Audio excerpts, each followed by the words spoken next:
all going back to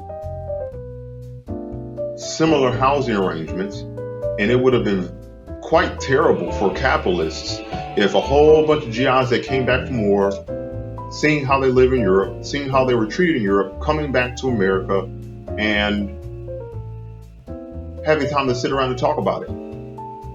No. They didn't want that. They did not want a bunch of war veterans, fresh, young, militant, sitting around the projects or a dirty, industrialized, poorly constructed, poorly maintained city, sitting around thinking about what they're going to do next. So to pacify the inevitable revolution that was going to come to them, they said, hey, look, well, let's go ahead and give the majority of the white GIs VA or GI Bill and home loan opportunities, and let's, treat black people like they've always treated them. This isn't CRT. This isn't any nonsense label. It's simply history. There are financial records where you can go and read this stuff. Redlining is a thing. It's all a thing. And that desire to isolate and separate the populations, yet again, is leading to serious social problems that America is facing. And I'm convinced this might be actually one of the spears that could manage to kill the current zeitgeist of America that we understand today. Anytime you have a society with millions of young, unattached, directionless males, all it takes is one person who's charismatic, that understands how to talk to them, that can rally them. Silver shirts, you got yourself some red shirts. If a society is willing to abandon millions of young boys, that society deserves to be destroyed by said boys. Unwilling to take care of them, guide them, mentor them, and just abandon and pretend that it's no issue, they deserve to be destroyed.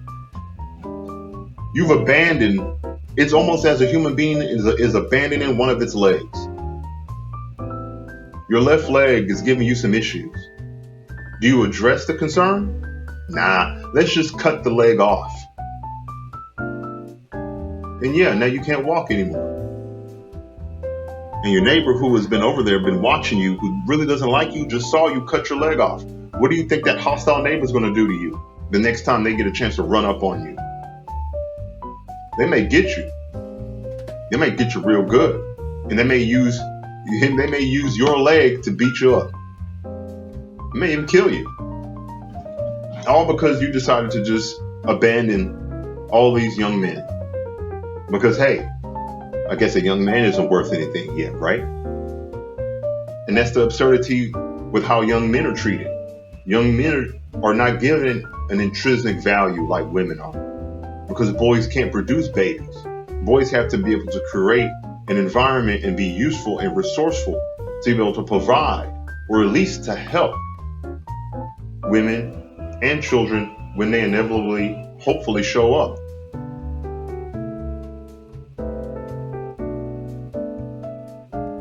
You have to find something that you're passionate about. Hopefully it's not video games, right? Because video games become a replacement for the adventuring you're supposed to be doing in life. The achievements that you get in video games are not real. They are a mental achievement based off doing a predetermined task in a game. If Duke Nukem were to come out today, we're talking the original 1905 Duke Nukem. There was no such thing as achievements in that game. You just played it. You played it in a natural way because it's just the experience. But now there'd be 218 achievements to do in that game. And that's just you being awarded for just simple gameplay. They took gameplay up and they artificially chopped it up to make it seem like you're doing more than you really are. You have games that have an achievement where you get an achievement just because you collected 50 medical kits. That's no achievement. You were just doing that to finish the game. And I believe that they've introduced that to artificially give people more things to do. The achievement system in games is just an artificial difficulty set. It's just there just to extend out something that shouldn't be that long anyway. I would highly recommend against video games as a passion, as a true passion. It's something to do. It's something that's fun. It's something that's great. Now, if you can learn a real world skill from a video game, that's great. There are many games, and they typically tend to be simulations that are educational in nature. They're designed to teach you something and then make it fun at the same time. I grew up playing SimCity and any game from Maxis. And Maxis was education and entertainment. Edutainment. Let's make learning fun.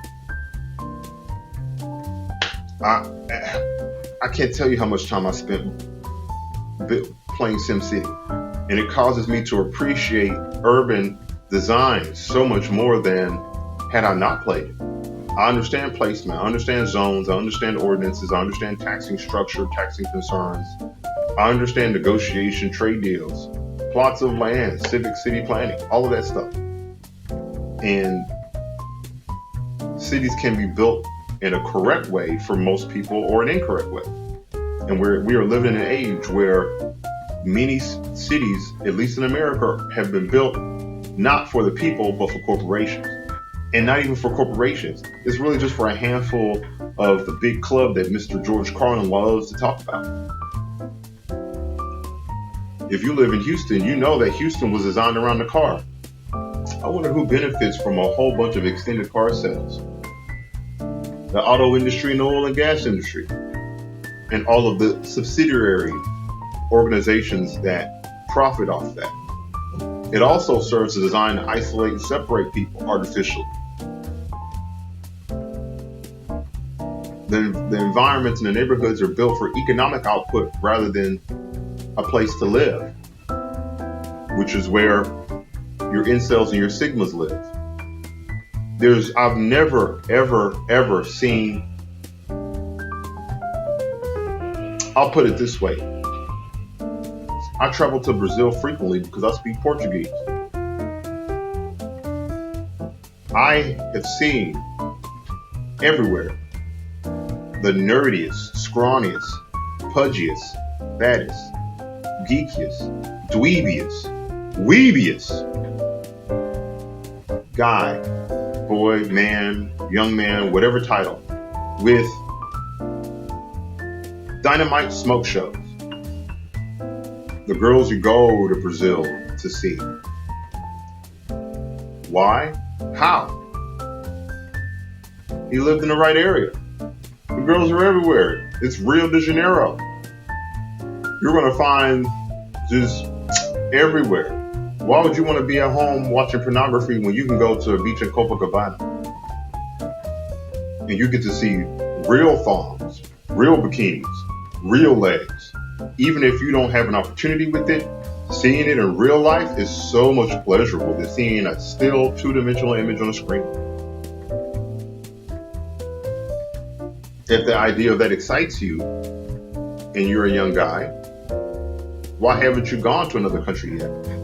Why haven't you gone to Crystal Beach, for example, in Texas, or Myrtle Beach, or South Beach, any place you can go party in Vegas?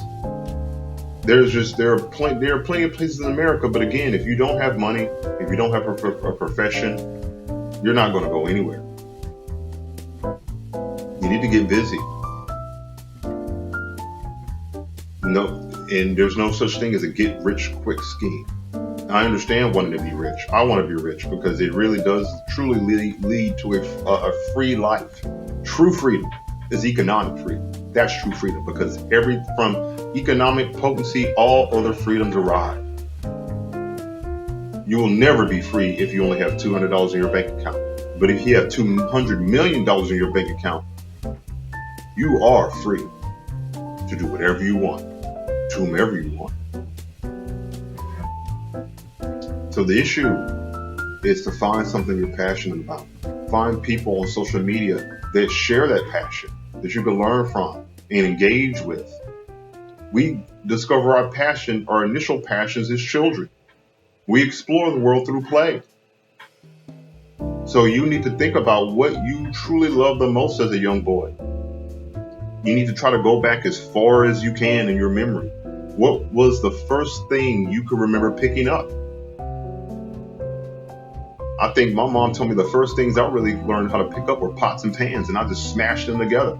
I just like the loud noise. But when I could start picking stuff up, I started picking up sticks and I started swinging them around because I'm a fighter type.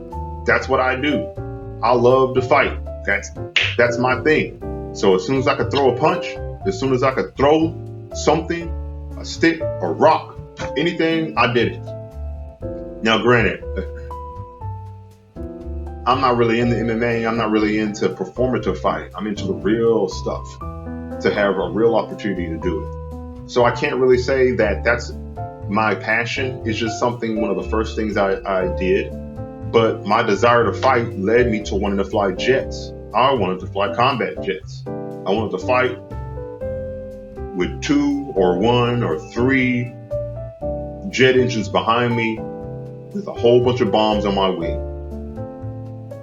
That didn't happen. But I still have a passion for jets and for the idea of fighting. So I engage in simulators. So I played DCS and Falcon BMS, for example. It's not it. I'll never be able to fly jets in this lifetime in the military the way I want to. Just being a rank and file officer. Now, if I get a couple $100 million, I could buy myself an X-16. That's another story. I wouldn't mind doing Strike Commander in real life. The world needs a Wildcat squadron. But if you don't know what your passion is, you need to look for it. Start looking for it. Be willing to try anything. I'm willing to try almost anything, and I'm willing to go almost anywhere to try to improve and push my life ahead. You need to be willing to do the same. Instead of watching porn, you need to get on YouTube and just find something interesting that's not related to women. When you feel the urge emerge, go find something else to do. Something that you can engage with, something that you care about, something that is also not about selling hate. Because hate is a very, very, very, very effective calming agent for pain and misery. That's why it sells so well. If most Americans weren't so miserable, Fox News wouldn't be a thing. If so many young men weren't so miserable and lonely, Andrew Tate wouldn't have been a thing. So the search for the next passion for you should be such that the search itself is so much fun that you can put off the pornography for now. You don't have to give it up immediately. A weaning period is okay, but ultimately it needs to be left behind. Now, when you find a girlfriend and it's working out, you can reintroduce it, and I would highly recommend you do so. I'm single now, but when I was with and in relationships, porn is a fantastic firecracker to get things ignited. It's fun to watch with your other partner if they're into that stuff, but you have to make sure that they're into it. So it requires empathy. You have to have empathy with your girlfriend. You have to be willing to listen to her, willing to engage, willing to try things out. The girl I thought I was going to marry in college, I lost her. And it took me years for me to come to the conclusion that it was because I was a poor boyfriend, because I did not give her the empathy as a boyfriend does to a girlfriend. I empathized with her as a person, but I didn't empathize with her as my significant other. And I didn't treat her and give her the attention that she needed. And I didn't know how to read women, right? Now, this is something I would complain to women about. Women really do need to become more comfortable with just voicing their opinion, and don't do that girl thing where you just drop hints and the boy's supposed to get it. It took me years to master that. I'm good with it now, but I lost many relationships because the girl was trying to give me hints. I was too much of an idiot to get it because I did not have the experience. So you have to be able to empathize with your girlfriend as a person and as a girlfriend or a woman, or whatever person that you're with. And that just requires you to pretend to be them. The best way to have empathy is pretend to be that person, which is why the expression, or excuse me, the idiom is to walk a mile in someone else's shoes. To spend time really thinking about the somatic and physiological effects of what it is to be somebody else. You try to get as close as you can. When you can do that, it enhances your empathy ability. It enhances that canal to be able to better facilitate exchange between you two. And that's not even talking about just the period of therapy you will have to go through if you are a chronic porn watcher, with the activity that goes along with it, with the masturbation, because you are undergoing a process of conditioning. You are conditioning yourself to only be able to be excited and to go through that experience by being a passive participant watching some other people, which is why it's so bad to do it with a boy and a girl, because you literally are training yourself for some cuckoldry. You are getting off on another man getting off. And this is not a vagina. There's nothing vagina-like about this. This is not preparing you to be with a real woman. Not even a fleshlight. Nothing can prepare you for the real thing. It took almost 6 months of some pretty difficult experiences sexually with one of my dearest girlfriends, because I had been a chronic porn watcher before we had got together. And when we did get together, and when it did get physical and sexual, I had some serious issues. I had terrible issues. I couldn't do anything. I was so conditioned to being a passive watcher of something happening on a two-dimensional screen with two-dimensional audio. No sensation, no weight, no sweating, no panting, no holding, no kissing, no none of that. Just, it's a completely artificial experience. It took 6 months. It almost destroyed the relationship until I could untrain myself and retrain myself to be with an actual person. Then it was great. And we still had to learn it. It still took time. Pornography will damage you now, and it will damage you into the future. And it will damage your soul, because again, you're going to be pissed off. And it's endless pornography, right? You could take one actress and two actors can make 60 films together over the course of months or years.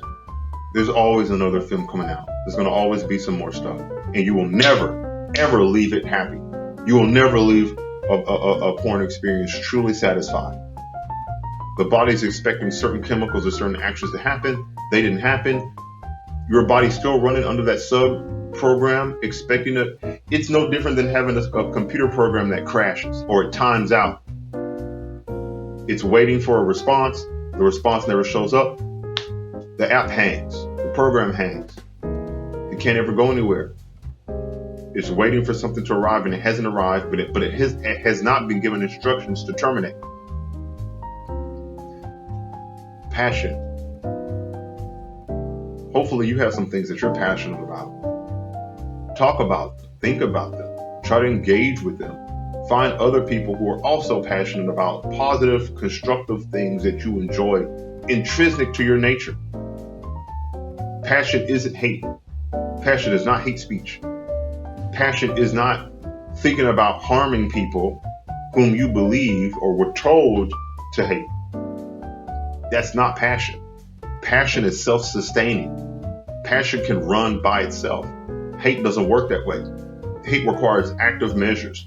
Hate requires constant messaging and massaging to function.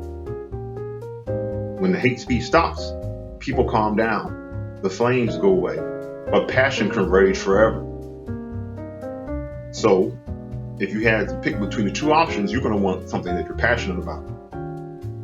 It will serve you.